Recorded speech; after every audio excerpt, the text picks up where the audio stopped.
You've decided to tackle the first step of the broader impact wizard.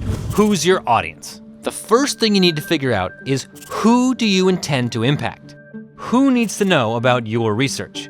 So if you're working on jellies, ask yourself, who should care about jellies? Grad students. No, think bigger than grad students. And no, you can't just throw up a website and be done with it. There are millions of websites out there that nobody looks at. You need to think bigger than single websites and grad students.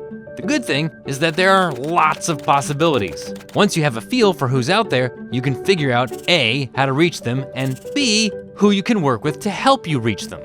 So, who's out there?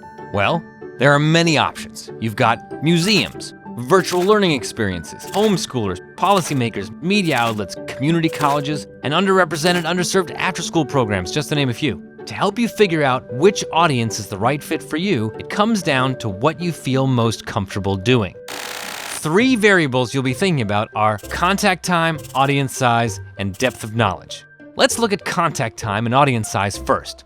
With relatively small audiences, like in a lecture or formal classroom setting, you have a lot of time to talk about interesting jelly phenomena.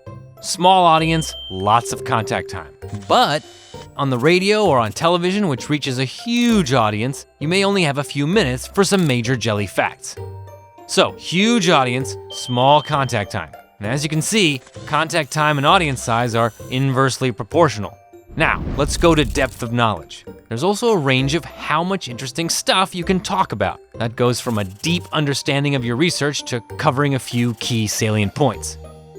Bigger audiences with limited contact time only allows for a small, shallow understanding of your work. As your audience size shrinks and your contact time increases, the amount of stuff you can cover increases as well. So more focus group learning, like in a classroom or lecture, would be here. Lots of contact time, lots of stuff to talk about, but smaller audience size. TV and radio programs fall here. Big audience, short contact time, and shallow depth of knowledge. In the middle are situations like museum collaborations that straddle the 2 extremes. So it's really important to consider these variables and figure out what works best for you. Once you've figured out what target audiences work best for you, you can recruit partners who have connections with the audiences you're trying to target so you can achieve your broader impact goals. And remember, what you plan to communicate and how you plan to communicate it are essential. Kids, for example, don't like pie charts, and senators don't care about touch tanks. Here's where your partnerships can come in handy as they guide you through the decision-making and planning of how you present your work.